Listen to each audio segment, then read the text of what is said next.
Hello အားလုံးမင်္ဂလာပါရှင်ပညာမတက်လို့ရှိရင်ဘာဖြစ်နိုင်လဲပညာမတက်ဖဲလဲအောင်မြင်လို့ရတယ်ပေါ့နော်ဆိုပြီးတော့ကလေးတွေရဲ့စိတ်ထဲမှာစွဲနေတာပေါ့နော်စွဲနေတော့ကျမကအဲ့ဒီအစွဲလေးကိုသူတို့အတူယူမှားသွားမှာကျမအရန်စိုးရိမ်နေနော်အခုခေတ်မှာကပညာမတက်လေပတ်စံရှာလို့ရနေတာပဲအောင်မြင်အောင်လုပ်လို့ရနေတာပဲဆိုပြီးတော့ကလေးတွေကပညာရေးကိုတိတ်ပြီးတော့တက်မိုးမထားကျင်ကြတော့ဘူးပေါ့နော်အဲ့တော့ကျမကဒီမှာဘာပြောချင်တာလဲဆိုတော့ကျမတို့ကဒီပညာပေါ့နော်ပညာတက်မှဆိုတာကကျမတို့ကဘာလဲဆိုတော့ပညာဆိုတာဘာလဲဆိုတော့ဘဝတစ်ခုလုံးမှာသုံးရမယ်တကယ်အရေးအမြင့်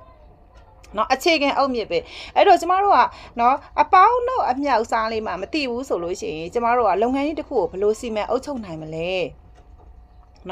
အရှိအနောက်တောင်မြောက်လေးမှမတိဘူးမတက်ထားဘူးမတင်ထားဘူးဆိုရင်ကျမတို့ကအောင်မြင်တိုးတက်အောင်ဘယ်လိုလုပ်လို့ရနိုင်မလဲအဲ့တော့ပညာဆိုတာတကယ်ပဲဘဝရဲ့လမ်းခရီးမှာဗာလဲဖျောင်းနိုင်လေးတထိုင်ကိုထိုးညှိပေးလိုက်တဲ့တကယ်အလင်းရောင်လေးတစ်ခုပါအဲ့တော့တကယ်တော့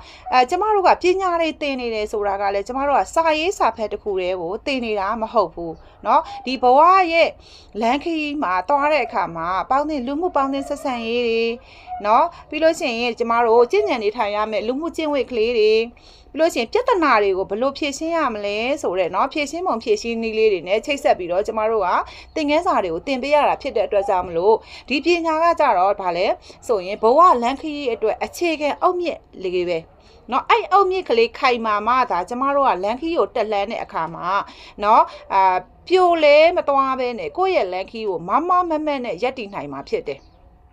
အဲ့တော့ပညာကိုတက်အောင်သင်ရမယ်ပညာဆိုတာကိုဘာလဲပညာဆိုတာဘာလဲဆိုတော့ကျမတို့ကပညာဆိုတာကျမတို့ဆရာကြီးကအမြဲတမ်းပြောနေစကားလေးတစ်ခုရှိတယ်ပညာသင်နေဆိုတော့ကျမတို့ကစာရေးစာဖတ်တစ်ခုတည်းကိုသင်နေတာမဟုတ်ပါဘူးပညာဆိုတာဘာလဲဆိုတော့ကျမတို့က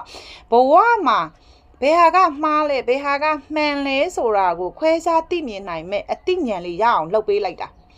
အဲ့တော့အဲ့လိုမျိုးအသိဉာဏ်ရှိတယ်လူငယ်တွေများလာမှသာကျမတို့နိုင်ငံကြီးပို့ပြီးတော့တိုးတက်လာမှာဖြစ်တယ်ပေါ့အဲ့တော့ပညာမတက်လဲဘာမှကိစ္စမရှိဘူးအောင်မြင်အောင်လုပ်လို့ရတယ်တိုးတက်အောင်လုပ်လို့ရတယ်ဆိုတာမှန်တယ်ဒါပေမဲ့ကျမတို့ကဘာလဲဆိုတော့ကိစ္စရဲ့တစ်ခုကိုကျမတို့ကပညာမပါဘဲနဲ့အသိဉာဏ်မရှိဘဲနဲ့ဆုံးဖြတ်လိုက်တဲ့အခါမှာမှားနိုင်ခြေနဲ့မှန်နိုင်ခြေဘယ်ဟာကပုံများမယ်လို့ထင်လဲအဲ့တော့ကျမတို့ကကိုမသိတဲ့ပညာကိုမတက်တဲ့ပညာဆိုလို့ရှိရင်သင်ယူရမယ်လေ့လာရမယ်ကျင့်သုံးရမယ်လိုက်နာရမယ်အဲ့ဒါမှကျမတို့ရဲ့ဘဝမှာအမှားတွေကင်းပြီးတော့အမှန်တွေဖြစ်လာမှာအဲ့ဒါကြောင့်မလို့ပညာကိုတက်အောင်သင်ပါပညာတွေကိုရအောင်ယူပါပညာဆိုတာကိုယ့်ဘဝရဲ့လမ်းခီးမှာ